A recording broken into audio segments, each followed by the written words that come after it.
Hello, dear friends, and welcome back to the Learning Future podcast. I'm your host, Luca Parry, and oh gosh, it's a delight to be speaking with our guest today, all the way from Peru. His name is Franco Mosso, and today we're going to explore now education transformed, which has been the focus of this season. And Franco is fantastic because he's actually the founder of Enseña Peru, which is Teach for Peru. He has a wonderful career. And as you'll soon hear, I think a terrific philosophy on how education can activate agency in young people and also be a transformative force in the world. Franco, es un placer tenerte acá. It's fantastic to have you here on the podcast. Thank you for being here. Muchas gracias. Thank you so much, Luca. It's really and take the time to to dream about a new future of education. Mate, fantastic. And ever since we met in Salzburg, I think it was a couple of years ago now, it's been great to connect with you on numerous occasions and hear what you're up to there in Peru. My first question to you, which is a common one on this podcast, is what's something you're learning? What's something you're learning right now, Franco, that's kind of taking your interest? I'd say that the biggest learning right now has some keywords: students, agency, being one of them. Yes. Transforming systems. And can I share about how this ties together through something I'm reading? Please. Really briefly. I'm reading one of the latest books of Todd Rose. Yes. That is called Dark Horse. And it speaks about how we're transitioning from the age of standardization to the age of personalization, the science of the individual. Yeah. And I was stuck with part of the story that at some point before the 20th century, around 1890, there were people that were trying to solve a problem that requires standardization. That medicines, for example, you would go to buy some medicine and you would get different qualities, right, from the same product. Yeah. And then humanity, worked along, the currents of industrialization to standardize products. And then someone thought that that same process could be applied to human beings. And thus was born, part of the basis of the modern education system, in which students played a certain role with a certain expectation of, I'll be colloquial, like an expectation of being in a classroom and be quiet and do what they're told, right? And we have that part of our story a couple of 100 years in already. And so I think that my biggest learning is around what I consider one of the most exciting trends in educational change, which is the transferal of power in learning from adults to students. I find that to be a fascinating idea. Yes. I perhaps did not live it in my first, let's say, 3 decades of my life. I didn't live it. I started living it as an adult, taking charge. And I wondered, what if kids felt that their societies respect them to a degree that they can make more numerous choices around why they want to learn and how, when, and with whom. Beautiful, Franco. Oh, so many great threads there. Not least of all how wonderful Todd Rose is. I commend him to all the listeners, actually. He was previously at Project Zero at Harvard. Wonderful educationalist. And he wrote The End of Average as well, which is a great book. Yes. Franco, let's stay on this piece on agency, right? Agency in young people, because as you've reflected, for many of us, it's kind of like we wake up one day and we go, oh, this is my life. I can take charge of it. I can create things and build things. And I mean, it strikes me that a lot of that's unlearning. So when we talk about education transformed, give us a sense of what that means to you through the lens of agency and youth empowerment. And then, of course, I would love you to talk to some of the projects that you're leading across Peru with these young people as well, and kind of the generation of change agents and Malalas that you're kind of supporting. Great. Yeah, we'll land there, of course. But I've been thinking a lot about that question about how does it look, a system? Let's take Peruvian system. The Peruvian system has 200 districts, right? Yep. And in each district, there are educational authorities, there are people, institutions. In each district, there are about, let's say, 20 to 30,000 students.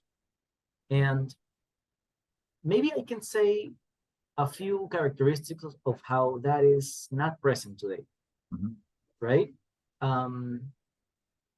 So many countries, they signed the Declaration of children's rights. The rights of the child. A few years ago, and it actually is written that they have the right to be consulted and heard regarding issues that pertain to them, right? Their health, their education, etc. But when I see educational systems across the world, and of course Peru is no exception, a question that I ask myself is, okay, so what are the institutions, both formal and informal, that are designed to honor that agreement, to listen to students? You know, at a micro level, let's say at the level of the school, at a meso level, at the level of the district, or at a national level. And I find that there is room for improvement, because I think that we have, I'll share some of the anecdotes that my students, I speak to students, as you know, every single day without exception, from across our country, mainly teenagers that are trying to create changes in their own communities and nationwide. And when we think about a school, for example, we have school representatives. We have like the student representative, right? Yeah. These are kinds of institutions that we have learned to build. They are formal, and they, some of my students, they say that they might not be serving the purpose that we want, right? I've heard stories where student representatives are mostly mirroring the behavior. I've heard the absence of mechanisms at the school level or at the district level to actually gather information from students about how they feel. Yes. Of what is going well, of what is going not very well, perhaps in education. Yeah. And so that's, for example, the first trait. I would dream of districts and national systems that have placed new institutions through which we can systematically and openly listen to students and take into account their input. That's a very basic thing. It is achievable, very achievable. It's more about the mindset, about what we believe about those opinions. Absolutely. And then there's a second trait. Yeah. Go ahead. I was just going to say, Frank, I feel like you're being so diplomatic, and maybe you need to be. But I feel like this the lack of mechanisms to support students. I mean, I think in our work all over the world, students are silenced, not because teachers are deliberately doing that, but because that's kind of been a system feature for so long. Exactly. This kind of pacificity of transfer of knowledge, of instruction, as opposed to co-design and kind of, inquiry and, yes, explicit instruction at times. But yeah, there's something I feel, the provocation is always, you look at the different industries that have shifted, and yet we are still mired in the efficiency paradigm of standardization, because that is at the core, as you opened with, of the kind of modern education systems. But yeah, keep going. I was just reflecting on. I think what you say is very true. It's a learned habit. Yeah. That was built, like when you look at a system, right? You see the formalities and the informalities, right? And so when I see a school, the average school in my country, when I see the average district, in the formality, there are institutions that are supposed to be, formally listening to students, but are perhaps not working quite adequately. Yeah. It's just a structure, but the substance is not really happening, right? Yes. And then there is this void of other kinds of features that you would want, maybe, right? Yes. Let's be very specific, of something that could happen tomorrow. Could a district tomorrow in one of the provinces in my country launch a new system of gathering data through Google Forms, whatever, Yeah. and just work with school principals and communities to gather the information about what students think of this class? Of course they could do it tomorrow, no? And so I think that's a first feature that is yet it is for me like a basic feature of transformation. Yeah. Some people would say that is, if we make it concrete enough, is an advocacy goal for some, no, to make the current institutions work for listening to student voices, or to create others that we do not yet know how they will look, right? But they serve the same purpose of students feeling heard, of their opinions. You know, you mentioned other sectors. I've heard more than once that while other sectors are moving into the user-driven logic, right? Education is falling behind, right? Because paradoxically, being one of the most important sectors in every country, the most numerous sectors, right? It's still not the most used to listening to its users. Yes. By far, no? And then I think there is another cape. I think there is another cape in terms of the potential of leadership, in terms of the outcomes, no? Of a system. To transform a system, one of the biggest learnings was, how do we interpret the current outcomes in light of what humanity needs, right? And part of the transformation of the system would be, of an educational system, would be to really have a really honest conversation about what we're really driving towards right now, and then observe that and say, well, what should be driving towards, and does that entail a different kind of outcome, no? So when I talk to my students, if you would look at most educational system, I think they're driving towards fundamental skills. De facto, let's say, right? In Peru, the number one, measure of success is students that are able to read by age this and this. Students are able to solve mathematical problems, and that says something about how we view students during their time from childhood to adolescence. The very existence of that measure, and those measures, they were invented close to 70 years ago. In a time where we had very different technology, and in an effort to gather data that would allow us to learn from countries, right? But now we have another field regarding technology, right? And I wonder if there are other kinds of outcomes that would, by their very existence, reframe what we think about the potential of students.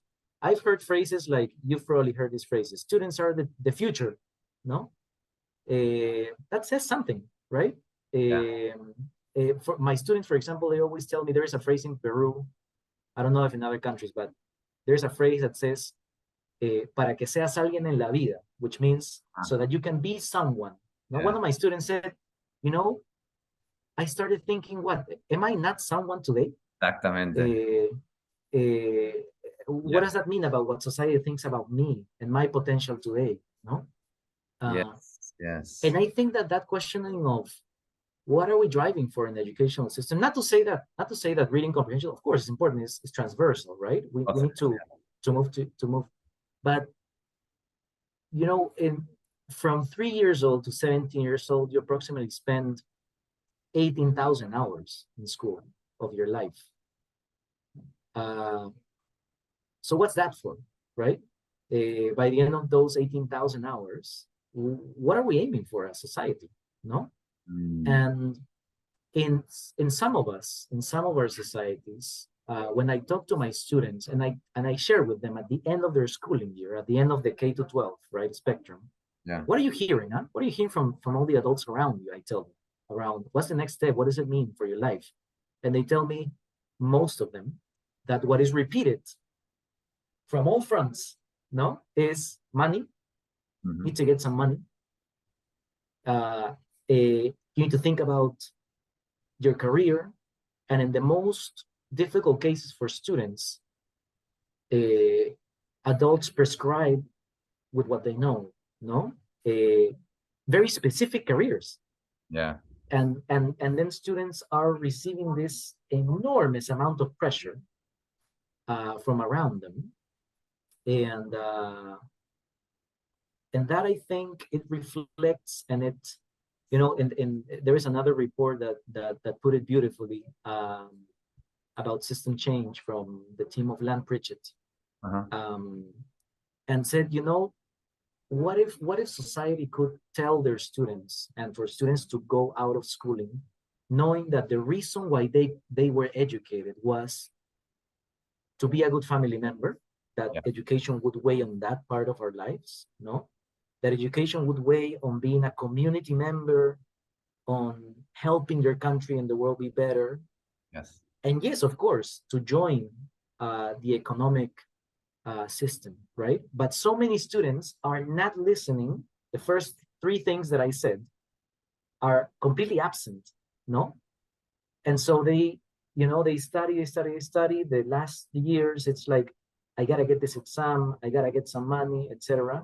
And then that marks, you know, I see that marks maybe the next decade or the next 2 decades. Yes. And so by the time sometimes that they are parents, let's say, if we take that example, so many students do not process that maybe back in the day when they were in school, it might have been a great moment to learn the tools that you need also to be a parent, or also to be a son, or also to be a brother, or also to be a great citizen, right? And so it seems to get more narrow and more narrow and more narrow and more narrow, no? And with this logic, students might miss a lot of opportunities to become, you know, not only the best worker that they can, but the best version of human being, you know, the best version of their own life, in those many aspects. Oh, Franco, there's so much to pack. I really feel like this bit on, you know, learned habits, as you said before, you know, this idea that, and actually, you know, Professor Martin Seligman from UPenn talks about learned helplessness. And actually, in some ways, that if we're not careful, because we've inherited these legacy systems, and it's not our fault we've inherited them, but of course, it's our responsibility now to do something with them, those of us that are in positions of influence as educators, as leaders. I really feel that, if it's like, it's this idea that it takes such a long time to realize your agency, to be in, to because it's so contrary to the existing system, that of course is changing, and people are leading shifts all over the world, including you in Peru, quite notably. The other piece I really think about is our colleagues at Big Change, who are going to be on this podcast actually in the coming weeks. And they talk about the 3 Ps, you know, with the transformers. I love it, because really what you've been talking through, I've had the frame of that in my head as you've spoken, you know, between repurposing, what's the purpose of education, right? How do you shift power within education? So the elevation of the users, you know, the clients, the beneficiaries, the students themselves. And then also, you know, the elevation of the educators within the system frame, so that you have educator voices that are agentic. And then, of course, practice, you know, the purpose, power, practice, kind of 3-part piece on, and then, you know, how do you let innovative practice spread and be enabled? I'm really taken by that, because I think everything you've said is it's so accurate. I mean, imagine, like, what is education for? What is our school for? It should be the first question. Whenever you're doing any strategy, it's like, why do we exist? And I think, to your other point, I mean, I sometimes provoke, you can imagine, Franco, and you know, ask interesting questions of educators and leaders. And one is, okay, so let's say tomorrow school's optional. How many of your students turn up to school? You know, because it's your point, like all these other industries have become user-centered, largely because the user has decision-making power, right? In schools, we've just mandated it for very good reasons. Education is a right. And there's also responsibility within that, you know, and so and the responsibility is not just on the learners themselves, on the students to form themselves to the system. It's for the system to actually welcome the student as they are and see them for who they could be. And I think that piece on, like, as they are, the seen, heard, and valued. I mean, that's, if you feel unseen, You're definitely not going to be learning optimally, right? So it's just such a bait. And even like exit tickets, some of the pieces you're talking about, how do you even just get a district in for one of the 200? Just to start experimenting with that. And of course, one district does it, and then all of a sudden you have 10 districts. And then all of a sudden you've got this system transformation spread from such a simple practice like that. What do you see? I'd love you to talk about, the work you're leading, because we've had a conversation before this. I mean, really tell us that, because in some ways it's like you can do top down, you do middle out, as Michael Fullan would say, but you can also do bottom up, and all those things kind of need to happen simultaneously. So I feel like what's happening with the student, young people led work. Take us into that world. Really give us a sense, for those of us not in Peru, the lovely country it is, around what's going on there. Great. Yeah, that's what's keeping me, not sleeping, but for the right reasons. Yeah, cool. It keeps you up. It keeps me up because I'm like, okay, let the next day come, right? That's to continue on this work.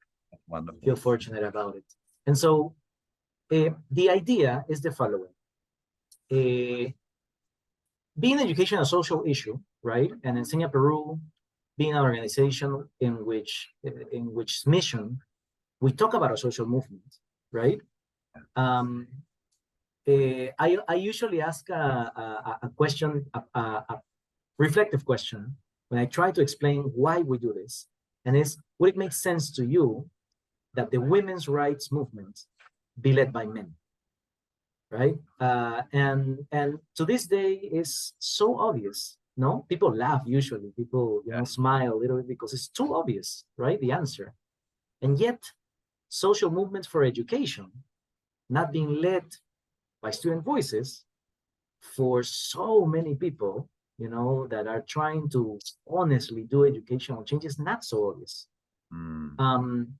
And that is at the heart of the reason why we did this. No, we said we are a group of adults. In the first stage, let's say the first years of Enseña Peru, we're trying to really honestly put our efforts to educational change.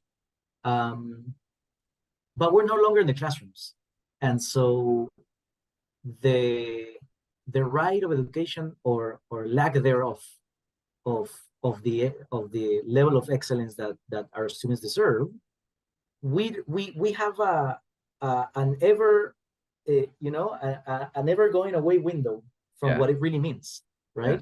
And the people who are actually tasting every day the do's and don'ts of having a great right to education are the students themselves. And yet when you combine that with the learned habit, right, of the system to not listen to students, we have a problem. We have a social movement in the world, right? I'm not talking only about Peru. A social movement of human beings. If we were a cohort of humanity right now, we're all a cohort, right? That we just happen to live together in this time. And if a person from far from the earth would say, how are this species handling this problem, right? And they have a story of social change that has been led by the people who actually suffer the right of education or lack thereof. And what's happening in education, no? And that seems to be a worthwhile piece of the design of our humanity solution to how we're tackling the problem. The inclusion, not the inclusion, just the to adapt humanity, to adapt ourselves, so that students have the meaningful contribution that we speak about in the papers, in the agreements, in the constitutions, for that to actually happen, right? And we've seen examples of that. We spoke about Malala, for example, who is, started her path, I think at the age of 12, right? And many students in many causes across the world that actually impact their lives. And so the idea was, what if we, first there was an assumption, what if we assume that there are thousands of Peruvian Malalas already living in Peru, aged 13, 14, 15, 16, 17, that they are already there. Peru doesn't know them, right? But they're there either already making changes or with an idea in mind, in heart, but not finding, because of everything that we spoke about, not finding the conditions to give their own effort, right? What if we change that? What if we helped as allies of youth for our country, for Peru, to have an undeniable force of youth leadership, that they're all, I'll be colloquial, sort of not asking for permission to be great, to create change, to create voice. And that's was born our national student leadership system. Right. And I'll give it with an example. Sure. Of one of our students, because there are hundreds of them by this time in the last 15 months, but because it turns out that the hypothesis is real, that there are thousands of students. And so Iris is one of my students. We met, Enseña Peru met Iris, and Iris met Enseña Peru when she was 14 years old. She lives in the Amazon, in one of the 25 regions in Peru. Wow. And so when she tells me about this, she was going to public school, 14 years old. This means she was in third, what will be, I think, 10th grade, something like that. Last 3 years of school. And she was scrolling through her social networks, and then appeared a flyer in a form saying, hey, do you have ideas? Do you want to make Peru better in any way?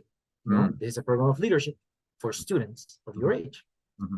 And so Iris goes into this program. She applies, says the reason why she wants to be there, goes into the program.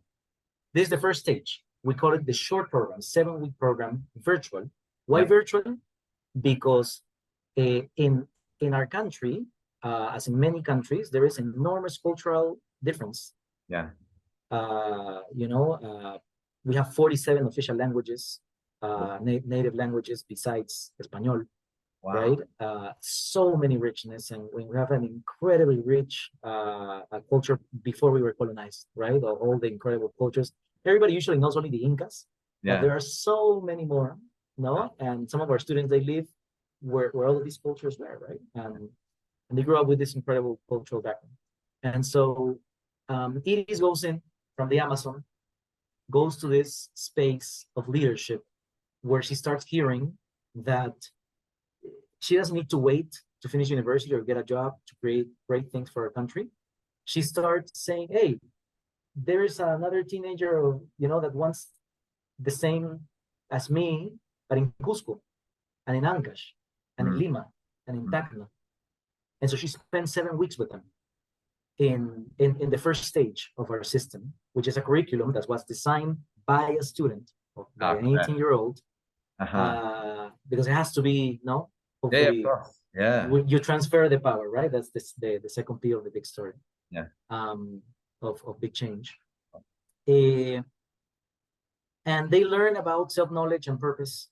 Then they learn about the inequities that exist in the world. They go deep into that and talk about history and how we were colonized, the dynamics of power. We go, we call it sin anesthesia, without anesthesia, but kindly. Like we talk about the issues that they want to talk. And then the third part of this 7-week curriculum is called collective leadership. And it invites groups of students from different cultural backgrounds, from different regions that might otherwise not have joined forces to start thinking about what they could do. And so Iris goes through all of this.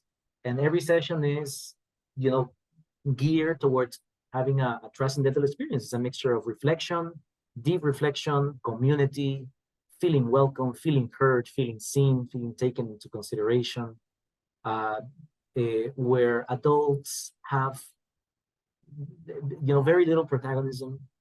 Actually, the program is always led by an 18 or a 19-year-old. That's so great. And so Iris goes out of this program, the first stage. And she goes with a wider network, with an awareness of what's going on, with ideas and strength.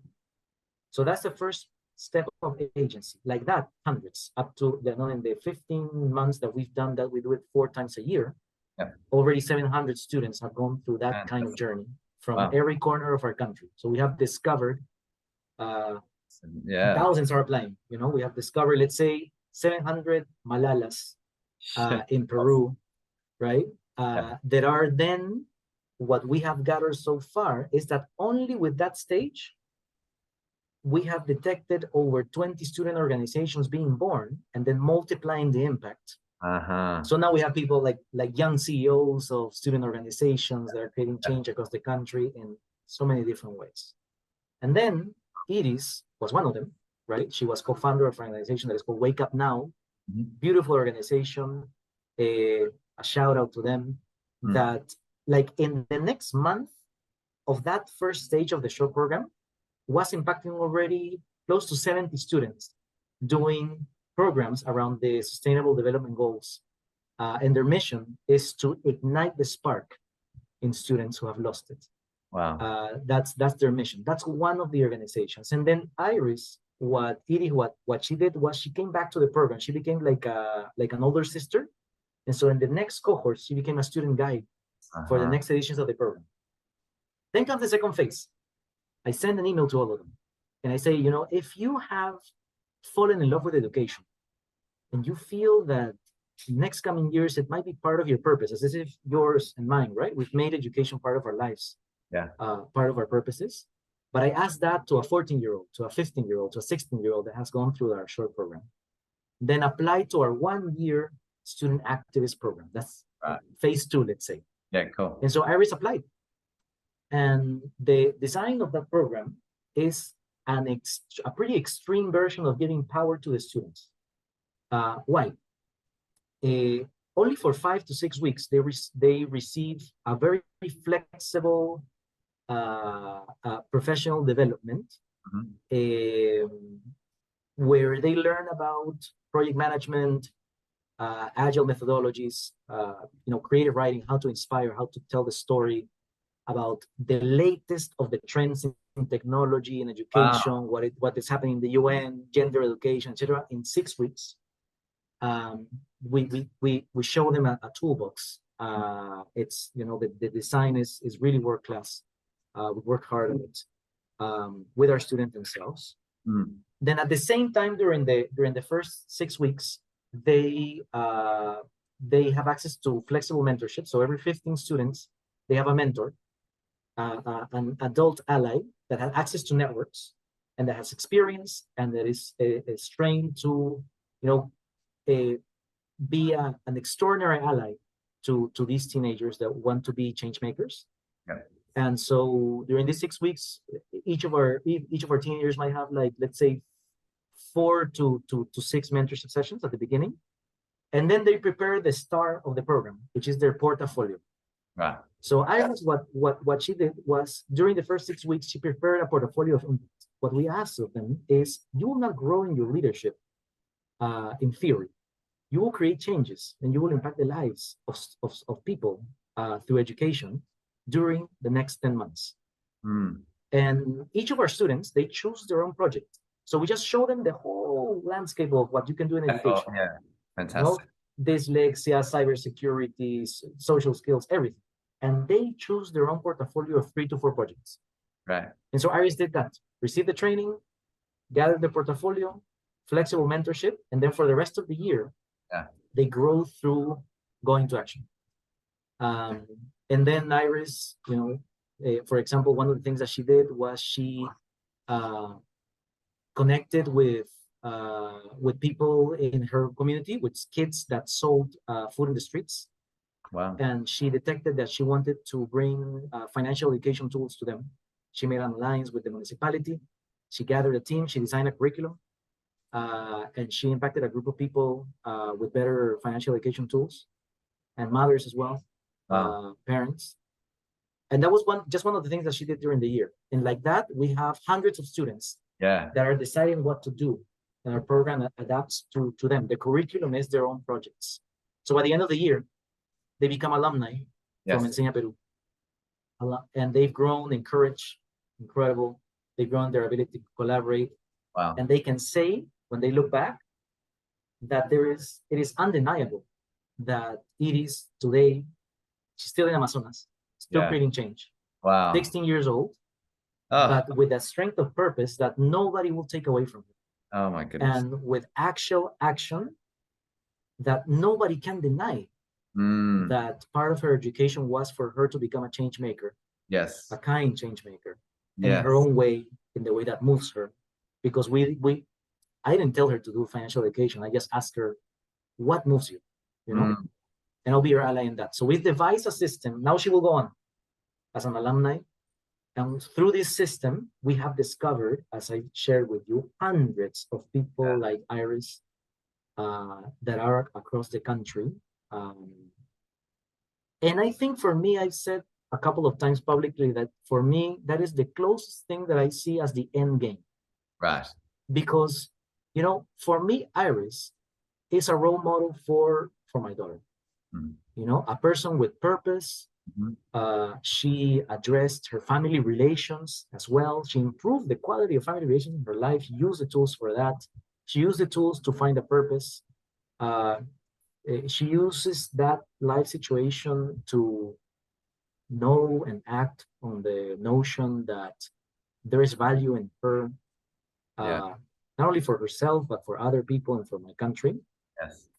And so I'm incredibly excited to have found this way of working where it's unbelievable. That is why I have so much hope in these days, because every single day I get to speak and witness and be an ally to hundreds of irises across our country. Actually, I just had a conversation before our meeting right now. I had a conversation with another person, Jocelyn. It's you know, I think with wow. Frank, I'm a bit stunned, to be honest. Just kind of thinking about Iris, and I'm kind of like, that's the real purpose of education. It's the lighting of a fire. It's not the filling of a bucket. And I just feel like this way of, and for me, it's like activating agency. The agency exists in each of us. But it's kind of like a remembering of the agency. And some systems are so good at helping people forget. I would even say some societies as well, right? And even some kind of entities where you're just a passive consumer of content. Even you think about some of the kind of extractive technologies that are in that space, So it's like, how do you be a creator in your world? Like, what's your do is one of my favorite questions I'm reflecting on all the time. Franco, and yesterday I spoke with a couple hundred career advisors across South Australia, my home state. And this question is like, not what job do you want to do when you grow up? It's really like, you said, what moves you? That's such a beautiful question. What lights you up? And then our role as educators is to create structures and vehicles where young people can expand into that. And then, of course, how education would transform if we allowed young people to really show what they're capable of, I think about all the time that, because imagine if we spend those 18,000 hours in the lives of every student. Like we're speaking about the day-to-day classes and experience and the speech of the principal. Maybe the speech at the beginning of the week shouldn't be even given by the principal, right? These are the kinds of things that we run on automatic, right? On automatic mode. And I think that part of our job is to do the personal work, because of course one has to do a lot of personal work, because I have lived and been and grown in that system, right? And I keep discovering my automatic ways of thinking that mirror the ones of the education system, and keep finding more ways to help the educational system. I think you put it beautifully. What would it mean for an educational system to spend those 18,000 hours, the lessons, the speech, the data gathering, etc., but all in line with student agency for the common good of humanity, as opposed to the students' passiveness towards their own individuality and no one else matters, right? What would that look like, right? And let me tell you something.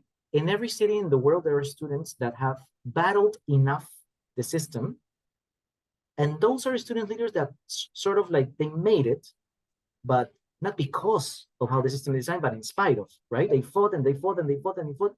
And there are students who found beautiful purposes.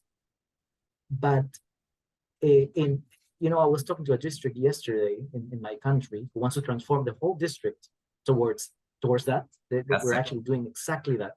Right. Which was part of the dream. And I asked them, so how many students are there that fit this description, right? They think holistically about their lives, not only about parts of their life, they found a purpose, etc. And it's like, like only with 10 fingers, right? Yeah. And this is a district where 5,000 students go to school in high school, right? Wow. And so we're talking about an ambitious question that no individual program or intervention will be able to achieve, right? We're talking about that's why the question of purpose, I think, is so important. For me, to be quite honest, the question of purpose was a little bit, what is this about, in concrete terms? And I spent my journey as an educational leader in these 14 years, facing myself with that question. And I think it fit when I started talking to the students and trying to say, what are they telling them? Yeah. What are they hearing? What are they coming to understand about the purpose of their education, right? And so when I hear my students and say, Iris told me something very beautiful, she has done all the stages of us. She's still in school, in public school in Peru. Yeah. So she's done all the stages within school, right? Yes. Well, Frank, and now she's a formidable leader. Let me say this. She told me something. Let me say this. I think there's something about she's a formidable leader and she's finding her purpose because quite clearly you're a formidable leader and you found your purpose. There's no accident that's the case, Franco. There's something about being in, that's what young people can feel from an educator. If an educator feels like they are being supported, enabled, and liberated by the system, that's actually going to resonate with the class. So we often talk about student agency. I talk about it all the time. And I feel like it's kind of system agency, it's human agency within the system. It's like the liberation of the human beings, including the educators themselves that are trying to do the best they can, but kind of have got unconscious mental models operating, as we all do, and I kind of feel kind of squeezed by this system instead of they can expand within it and be their fullest, biggest selves. And I think that's really what we need and want. But there's too many take-home messages, so close this out for us. And then I'd love you to say, what do you want to leave us with?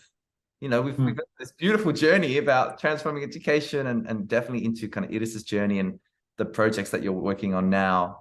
Only 15 months in. I can't wait for 15 years, Franco, and see what's going on. Right. And, and again, it'd just be young people leading the charge who are less young by then, it's fantastic. But what do you want to kind of have as your take home for our listeners here? I'd say that I would say my main takeaway is that it is within reach. So many people feel that this is such a super long-term thing because of what ways in history years of the design.